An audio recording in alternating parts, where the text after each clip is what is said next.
మన స్వనీతిని ఆధారం చేసుకోవద్దు, లేకపోతే మన యొక్క స్వబుద్ధిని ఆధారం చేసుకోవద్దు. మన బుద్ధిని బట్టి కాదు, దేవుడిచ్చిన బుద్ధిని బట్టి మనం ప్రవర్తించాలి. మన బుద్ధి ఏంటి? మానవ బుద్ధి, అంతే కదండి. మన మానవ బుద్ధి, దేవుడిచ్చిన బుద్ధి దేవుని బుద్ధి. కనుక మన బుద్ధిని ఆధారం చేసుకుంటే మన ప్రవర్తన మెరుగ్గా ఉండదు. మన బుద్ధిని ఆధారం చేసుకుంటే మన ప్రవర్తన మెరుగ్గా ఉండదు, లోపాలు కలిగిన ప్రవర్తనకు ఉంటుంది, తప్పుడు ప్రవర్తన. మన బుద్ధిలో తప్పుడు ప్రవర్తించే వారంగా ఉంటాం, ఎందుకంటే మానవ బుద్ధే అట్లాంటిది. దేవుడి లోకంలో మానవుడిని కలుగు చేసిన తర్వాత మానవుడి బుద్ధిలో లోపం ఉందని గుర్తించి ఆయన వారిని ఏం చేశాడు? ఏదెన్లోంచి వెళ్ళగొట్టాడు కదా, ఏదెన్లో నుంచి వెళ్ళగొట్టాడు. తర్వాత ఇంకేం చేశాడు? వానికి బుద్ధి రావడం కోసం ఏం చేశాడు? అనేక రకాలైన హెచ్చరికలు చేస్తూ వచ్చాడు. మానవుడు కోల్పోయిన బుద్ధి మానవుడు పాపం చేయడానికి కారణమైంది.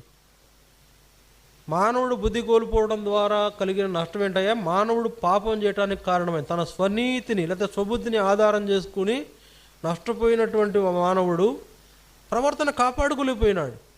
అందుకనే ఆదిలోనే ఆదాము హవ్వలు వారి యొక్క జీవితంలో చేసిన ఈ పెద్ద తప్పు ఈనాటి వరకు మన మీద ఏలుబడి చేస్తుంది. అంటే మానవ బుద్ధిలో లోపం ఉందండి, మానవ బుద్ధిలో పాపం అనేటువంటిది బయటకు వస్తుంది.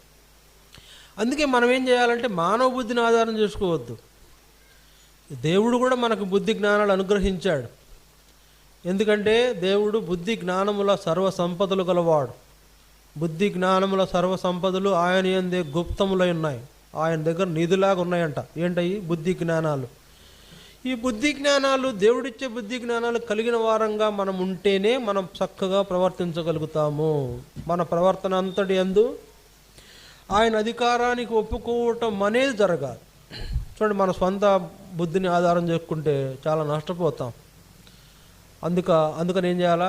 మన ప్రవర్తన అంతటి యందు దేవుని అధికారానికి లోబడే వారంగా మనం ఉంటే అప్పుడు మన త్రోవలు సరళము చేయబడతాయి, మన ఆలోచనలు సఫలపరచబడతాయి, మన కోరికలన్నీ కూడా దేవుడు సిద్ధింపజేస్తాడు.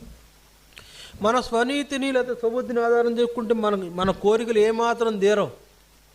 సరే, మన కోరికలు ఏమాత్రం తీరవు, మన ఆలోచనలు ఏమాత్రం సఫలమవ్వవు, మనం చేసేవన్నీ కూడా నష్టాలే అవుతాయి.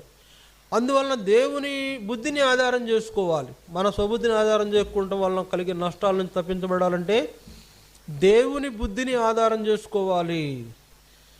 బుద్ధి జ్ఞానములు